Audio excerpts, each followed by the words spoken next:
Hello दोस्तों। जब भारत आज़ाद हुआ था तो $1 के मुकाबले ₹1 की कीमत थी 3.3 रुपये, जो आज की डेट में बढ़ के हो गई है ₹90 के बराबर। तो ऐसा क्या हो गया है कि जो रुपया है वो एशिया की वर्स्ट करेंसी बन के उभर रहा है। इवन दो अगर और किसी कंट्री का भी देखें तो चाइना की भी करेंसी इतनी अच्छी नहीं रही है, बट रुपये का इतना डाउनफॉल क्यों चल रहा है? अगर रुपये का डाउनफॉल चलता है तो उससे ज़्यादातर होगा कि हमारे लैपटॉप जो महंगे हो जाएंगे, पेट्रोलियम प्रोडक्ट्स हैं वो महंगे हो जाएंगे, फॉरेन ट्रिप जो हैं वो महंगी हो जाएंगी। बट एक तरफ देखें तो इंडियन इकोनॉमी बहुत ज़्यादा ग्रो कर रही है, और दूसरी तरफ देखें कि जो इंडियन इकोनॉमी का मेजर रुपया है, जो उसको इकोनॉमी को रिप्रेजेंट करता है, एक तरह से इंडिया को रिप्रेजेंट करता है, वो ही मर रहा है। तो क्या हो अगर पीएम मोदी ₹1 को $1 के बराबर कर दे? क्या गवर्नमेंट ऐसा कर नहीं सकती?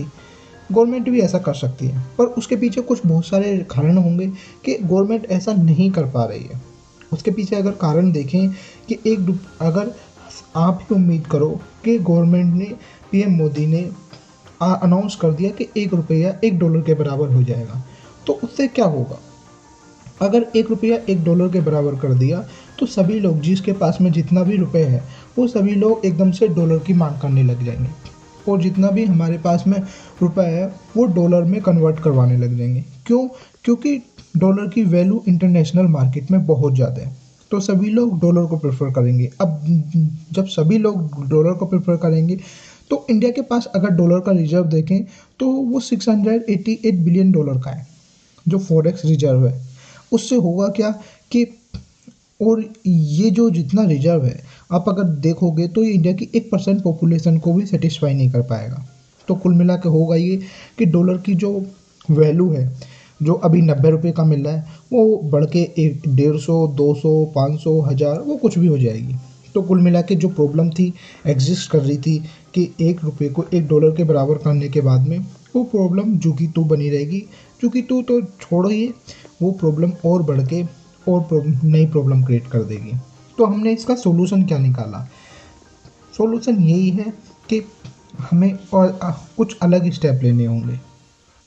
अलग स्टेप में अगर देखें तो हमें ये समझना होगा कि एग्जैक्ट प्रॉब्लम एग्जिस्ट कहाँ कर रही है। सबसे पहले अगर इन रुपए को देखें, प्रॉब्लम एग्जिस्ट करने के सबसे पहला रीजन है फॉरेन इन्वेस्टर। अगर आप जनवरी का 2025 से अब तक का डाटा देख लो, दिसंबर तक का, तो आप उसमें पाओगे कि लगभग $70 बिलियन तो जो फॉरेनर इन्वेस्टमेंट थे वो मार्केट से निकाल के ले गए। तो मतलब कहीं ना कहीं रुपये की डिमांड घट रही है, डॉलर की वैल्यू वहाँ पे बढ़ रही है। तो इस वजह से ये बहुत बड़ा रीज़न हो सकता है, क्योंकि 70 बिलियन कोई छोटा मोटा अमाउंट तो है नहीं। दूसरा है टैरिफ। ट्रंप ने टैरिफ लगा रखे हैं इंडिया के ऊपर 50%, जो वर्ल्ड वाइड किसी भी कंट्री में सबसे ज़्यादा है। अब उसके साथ में दिक्कत ये है कि इंडिया का जो एक्सपोर्ट है वो $80.8 बिलियन का है, और जो यूएस का एक्सपोर्ट है वो $44.4 बिलियन का है। कुल मिला के अगर देखा जाए तो ट्रेड सरप्लस जो चलता है यूएस के साथ में, वो 36.4 बिलियन का ट्रेड सरप्लस चला है। उसकी वजह से टैरिफ में कहीं ना कहीं, टैरिफ की वजह से कहीं ना कहीं डॉलर की डिमांड बढ़ ही रही है। तो दूसरा रीज़न ये भी हो जाएगा। और तीसरा रीज़न देखें तो ट्रेड डेफिसिट।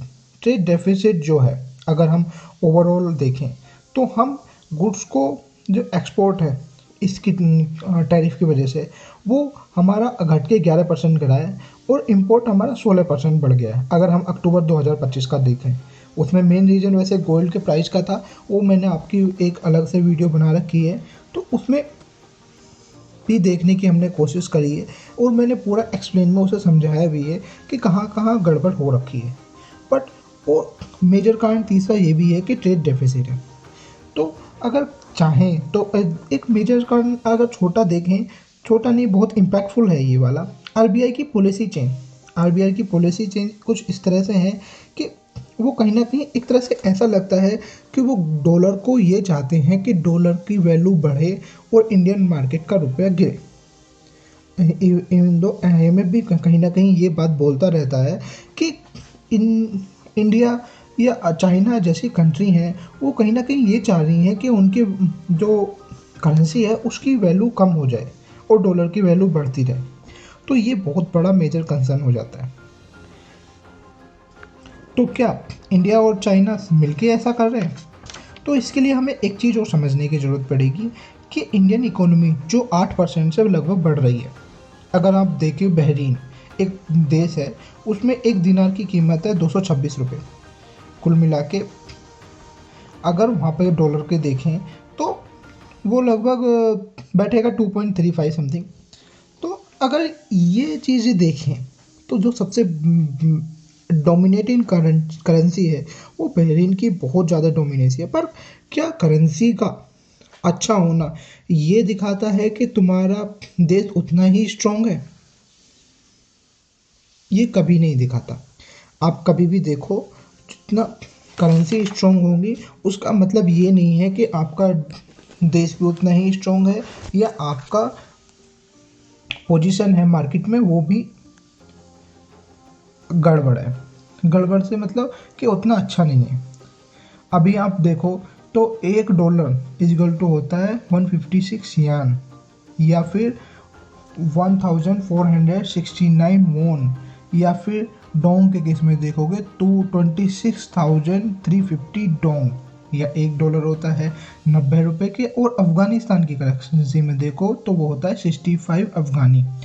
तो अगर यहाँ पे और देशों को तो चलो छोड़ ही दिया जाए, अफ़गान जो इसका करेंसी है $1 इजगल टू 65 अफ़गानी, और इंडिया का रुपया है $1 इजगल टू 90 रुपये। तो क्या अफ़गानिस्तान इंडिया से अच्छी पोजीशन में कंट्री है क्या?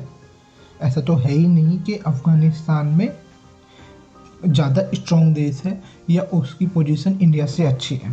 तो कुल मिला के इससे ये बात तो समझ में आ जाती है हम लोगों के कि किसी भी देश की करेंसी मजबूत होना वो उस देश की रियलिटी में ये इंडिकेट नहीं करता कि वो देश भी उतना ही पावरफुल है। अगर सपोज करो ऐसे ही डॉलर की वैल्यू बढ़ती रही, वो अभी जो ये 90 के आसपास चल रहा है वो जाके हमारा $100 के आसपास हो जाए, तो फ़र्क क्या पड़ेगा? सबसे पहले जो आईटी एक्सपोर्ट है, जो हम लोग सबसे ज़्यादा इंपोर्ट करते हैं, आईटी की सर्विसेज इंपोर्ट हम लोग कर रहे हैं। तो पहले हमें $1 मिलता था किसी काम को करने के लिए। $1 के मतलब एक काम करने के लिए वो लगभग 85 रुपये के बराबर है। तो $1,000 का काम किया तो हमें हमें पे करने पड़ेंगे 85,000 रुपये। अगर वो करेंसी की वैल्यू और गिर जाती है तो $1 इजगल टू 90 हो जाता है। तो कुल मिला के वो करेंसी हमें मिलेंगे फिर 90,000 रुपये। तो कुल मिला के उसमें फ़ायदा अपन लोगों का ही हो जाता है। इससे और बहुत सारी चीज़ें हैं, जैसे पेट्रोलियम प्रोडक्ट। अब हो क्या रहा है कि हम लोग अगर हम कुछ एक्सपोर्ट कर रहे हैं तो हमें तो वहाँ तो फ़ायदा मिल रहा है, पर हम जब हम इंपोर्ट कर रहे हैं तो हमें तो फ़ायदा मिल रहा है। एक्सपोर्ट कर रहे हैं तो हमें कहीं ना कहीं उसका नेगेटिव इम्पैक्ट भी मिल रहा है। नेगेटिव इम्पैक्ट कहाँ मिल रहा है? जैसे अब आप उम्मीद करो कि हम पेट्रोलियम प्रोडक्ट खरीद रहे हैं। अब पेट्रोलियम प्रोडक्ट खरीद रहे हैं तो इंडिया का बहुत बड़ा हिस्सा पेट्रोल खरीदने में जाता है। अब पेट्रोल खरीदने में जब बहुत सारा हिस्सा जा रहा है तो उसका कहीं ना कहीं जब डॉलर की वैल्यू बढ़ जाएगी तो हम कहीं ना कहीं अपने देश का पैसा बहुत ज़्यादा इन्वेस्ट करेंगे फॉरेन कंट्रीज़ में, खास करके मुस्लिम कंट्रीज़ में या गल्फ़ कंट्रीज़ में, या जिससे भी हम खरीदेंगे। तो ऐसा क्या चीज़ें हैं जो डॉलर को एक्सचेंज रेट के बराबर इक्वली डिफाइन करने के लिए फ़िक्स करती हैं? अगर हम देखें तो डॉलर एक्सचेंज रेट किन चीज़ों पे डिसाइड होता है? तो ये डिसाइड होता है फिक्स एक्सचेंज। पहले इसके 3 तरीके हैं। उनमें पहला है फिक्स एक्सचेंज रेट, दूसरा है फ्लोटिंग एक्सचेंज रेट और तीसरा है मैनेज फ्लोटिंग एक्सचेंज रेट। अब पहला तरीका देखते हैं, floating exchange rate. Floating exchange rate में fix exchange rate. Fix exchange rate में होता क्या है कि फिक्स कर दिया जाता है। जैसे जब भारत आज़ाद हुआ था तो उन्होंने फिक्स कर लिया था कि भारत को अभी बाद में लेते हैं। आप सऊदी के केस में देख सकते हैं। सऊदी का अगर एग्जांपल लेते हैं तो उसके केस में एक USD होता है 3.75 सऊदी रियाल के बराबर। अब ये चलता कब से आ रहा है? 1986 से आज तक सऊदी इसी सेम फंडा पे काम करता आ रहा है। अब इससे फ़ायदा क्या होता है? क्योंकि सऊदी के लिए ये बहुत बड़ी विन सिचुएशन हो जाती है। वो कैसे? वो इस तरह से कि सऊदी है ऑयल बेस इकोनॉमी, अगर उसका जो रियाल है वो ज़्यादा स्टेबल रहेगा तो जो इन्वेस्टर है उनका जो कॉन्फिडेंस है वो मार्केट में सऊदी की में ज़्यादा बढ़ जाएगा। वो ज़्यादा बढ़ जाएगा तो वहाँ पे इन्वेस्टमेंट आने के चांसेस ज़्यादा हैं और उनके लिए अच्छा रहेगा, क्योंकि उनकी करेंसी अच्छा परफॉर्म कर रही है। अब क्योंकि उन वो सारा कुछ काम जितना भी करते हैं वो तेल बेच के ही काम चलाते हैं अपना, और उनके पास में कुछ ऐसा मेजर हब है नहीं। तो अब दिक्कत उनके ये भी है, उसका एक नेगेटिव इम्पैक्ट भी आता है। नेगेटिव इम्पैक्ट ये है कि यूएस में जो एफडी का रेट इंटरेस्ट करता है वो फेडरल करता है। अब जितना रेट यूएस अपने यहाँ एफडी का रखेगा उतना ही रेट सऊदी को अपने यहाँ भी रखना पड़ेगा। ये अनिहाउ उनकी मजबूरी हो जाती है। वो मजबूरी इसलिए हो जाती है कि अगर ऐसा उन्होंने फॉलो नहीं किया तो सऊदी के जितने भी बंदे हैं तो वो तुरंत क्योंकि वो सऊदी फिक्स एक्सचेंज रेट को फॉलो करता है। अब फिक्स एक्सचेंज रेट को फॉलो करता है तो वो सऊदी के सारे बंदे कुल मिला के एक साथ डॉलर खरीद परचेज करने लग जाएंगे, और डॉलर एक साथ परचेज किया तो उनकी करेंसी कहीं ना कहीं वीक ही होगी। तो इसका इफेक्ट सीधा सीधा पड़ता है। तो ये हो गया फिक्स एक्सचेंज रेट। अब दूसरा है floating exchange rate. Floating exchange rate में होता है कि आप इसको एक तरह से ऐसे समझ सकते हो कि बहुत सारे बिडर्स होते हैं, मतलब बिड करने वाले होते हैं।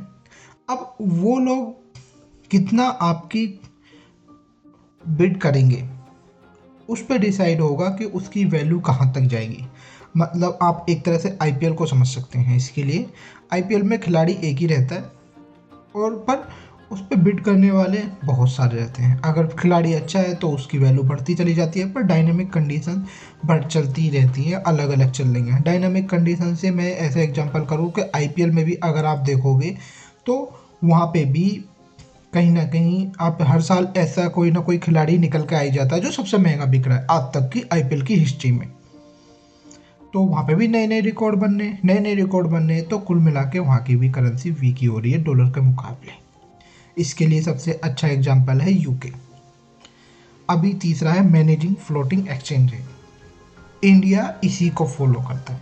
मैनेजिंग फ्लोटिंग एक्सचेंज रेट में क्या होता है कि हम लोग सप्लाई और डिमांड को मैनेज करने की कोशिश करते हैं। मतलब वो होता क्या है कि अगर सपोज करो कि कोई बंदा है बाहर का है, उसने फॉरेन में इंडिया में इन्वेस्टमेंट कर रखा है, या कुछ ऐसे कारण बने जिनसे डॉलर की डिमांड एकदम से तेज़ी से आई, तो आरबीआई क्या करेगा? आरबीआई बैंकों को बोलेगा अपने पास से जितना डॉलर है वो भी सेल करो।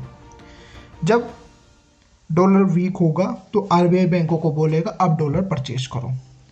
तो इससे एक तरह से जो एकदम से बूस्ट होना है वो कहीं ना कहीं रुक जाता है, और धीरे धीरे करके वो चलता रहता है कहानी। तो इसी को बोलते हैं मैनेज फ्लोटिंग एक्सचेंज रेट। मतलब आरबीआई यहाँ पे सब कुछ कंट्रोल करता है।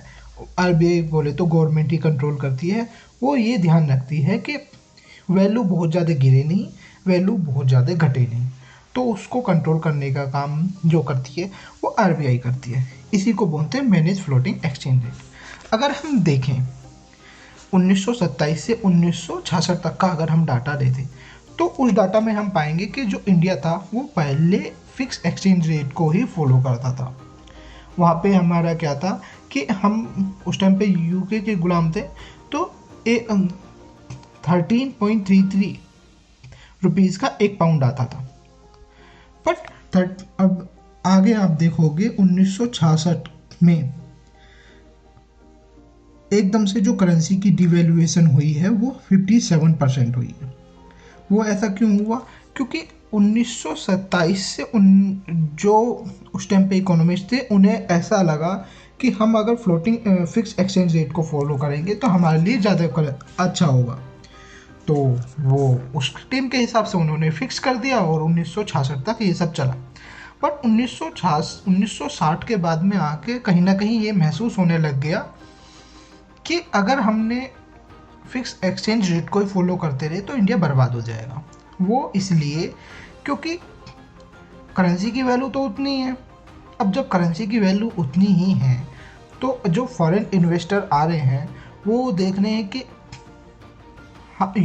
इंडिया को एज ए थर्ड कंट्री की तरह देखते हैं और यूके और इनको अच्छी कंट्री की तरह देखते हैं। अगर रुपये का वैल्यू कम नहीं होगा तो वो सीधी सी बात है वो यूके में इन्वेस्ट करेंगे, इंडिया में इन्वेस्ट कहीं कम करेंगे क्योंकि उन्हें फ़ायदा कम मिलेगा जब सब कुछ सेम ही है। तो इससे हमारा हो क्या रहा है, तो हम इंपोर्ट कुछ नहीं कर पा रहे, एक्सपोर्ट हमारा गिर जा रहा है। बाहर की कंपनियां जो फॉरेन इन्वेस्टमेंट आना है वो कुछ होना है वो कुछ हो नहीं पा रहा है। तो इससे बहुत बड़ा गंदा इम्पैक्ट पड़ता है इंडिया में। और अगर देखें 1962 में हमने चाइना से वॉर लड़ी थी, 1965 में हमने पाक से वॉर लड़ी है, तो उससे हमें एड भी लेनी पड़ी थी आईएमएफ से और वो थी $200 बिलियन की। तो वो कहीं ना कहीं हमारे को मेजर प्रॉब्लम आता था। तो उसकी वजह से ही हमने फिक्स एक्सचेंज रेट को छोड़ दिया। और इसी के साथ इतना ही नहीं छोड़ा, हमने दोबारा से 1991 में जब इकोनॉमिक लिबरलाइजेशन आया था तो उस टाइम पे भी हमने करेंसी को 2 टाइम्स गिराया था। एक बार 11% से गिराया था, एक बार 9% से गिराया था। तो कुल मिला के करेंसी की डिवैल्यूएशन क्यों करी जा रही है? करेंसी की डिवैल्यूएशन इसलिए करी जा रही है क्योंकि इंडिया भी कहीं ना कहीं यही चाहता है कि जब करेंसी किसी दूसरे देश का प्रोडक्ट हाई रेट पे अवेलेबल होगा, इंडिया का प्रोडक्ट सस्ते रेट पे अवेलेबल होगा, तो एक्सपोर्ट की डिमांड कहीं ना कहीं बढ़ जाएगी फॉरेन मार्केट में। अब जब एक्सपोर्ट बढ़ जाएगा तो कहीं ना कहीं ये इंडिया के बेनिफिट के लिए ही अच्छा होगा। ऐसा आप ऐसे भी समझ सकते हो कि चाइना ने 2015 में अपनी करेंसी की वैल्यू 3% डिवैल्यू करा था। अब इंडिया के लोग चाइना को ज़्यादा सुपर हीरो मानते हैं तो वो लोग उसका अब एग्जांपल दे दिया तो एकदम तुरंत उसको बिलीव भी कर लेंगे। पर ऐसा क्या चीज़ है कि जो हम लोग कर सकते हैं और रुपये की वैल्यू बढ़ा सकते हैं? रुपये की वैल्यू बढ़ाने के लिए कहीं ना कहीं हमें ये देखना होगा जो बिजनेस है हमारा, वो ease of doing business India में बहुत ज़्यादा बेकार है। क्योंकि यहाँ पे पेपर वर्क बहुत ज़्यादा है, करप्शन वर्क बहुत ज़्यादा है, पॉलिसी चेंज बहुत ज़्यादा है, बहुत जल्दी पॉलिसी चेंज हो जाती हैं और पॉलिटिकल क्राइसिस भी बहुत ज़्यादा है। वो इसी वजह से इन सब चीज़ों को देख के जो फॉरेन इन्वेस्टर जो बिजनेस करने आता है वो चाहता है कि इससे बढ़िया मैं वियतनाम, बांग्लादेश और इंडोनेशिया में बिजनेस करूँ, क्योंकि वहाँ पेपर वर्क नहीं है, करप्शन भी इतना नहीं है, पॉलिसी चेंज भी इतना नहीं है, पॉलिटिकल रिस्क भी इतना नहीं है। मतलब पॉलिटिकल रिस्क को तो एकदम डिफाइन ही करके चलना है क्योंकि वो सबसे बड़ा मेजर कंसर्न है। आज एक पार्टी चल रही है, कल को दूसरी पार्टी आ गई, अभी एक पार्टी को घूस खवाई है तो फिर दूसरी पार्टी आएगी तो उसको भी खवानी पड़ेगी, तो वो इतना रिस्क लेगा क्यों? दूसरा रीजन अब बताते हैं, उसका है कि हमें इंडिया की जो ब्रांडिंग है वो कहीं ना कहीं बढ़ानी पड़ेगी। अभी आप एक बैंकॉक शहर है, उसकी अगर आप टूरिस्ट का लास्ट ईयर का डाटा देखो तो वहाँ 32 मिलियन टूरिस्ट ट्रैवल करने आए। अगर आप पूरा ओवरऑल इंडिया का लास्ट ईयर का डाटा देखो तो उसमें 9.29 मिलियन फॉरेन ट्रैवल करने आए। अगर आप ध्यान से देखो तो हमारे पास कमी किस चीज़ की नहीं है, कमी किसी चीज़ की भी नहीं है। केरला जाके देखो, इतना अच्छा है, आप घूमते रह जाओगे। हिमालय चले जाओ, HP चले जाओ, कहीं UK चले जाओ, उत्तराखंड बोले तो आप इन सिटीज़ में इंडिया की में चले जाओ तो आपको इंडिया के पास ऐसा नहीं लगेगा कि किसी चीज़ की कमी है। बट कमी किस चीज़ की है? हमारी सिविक सेंस की कमी है।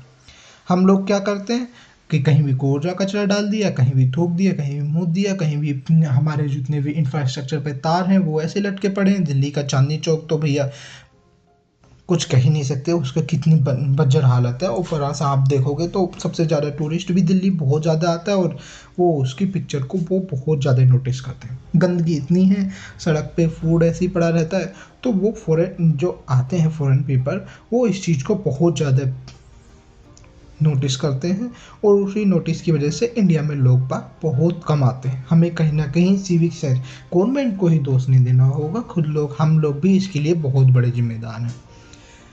एक अकेली गवर्नमेंट ही नहीं होती, इसमें हम किसी को, गवर्नमेंट को टारगेट भी नहीं करना चाहेंगे, कोई भी गवर्नमेंट हो। कुल मिला के अपन लोगों को भी थोड़ा इनिशिएटिव तो लेना ही पड़ेगा। तीसरा रीजन, इंडिया फर्स्ट की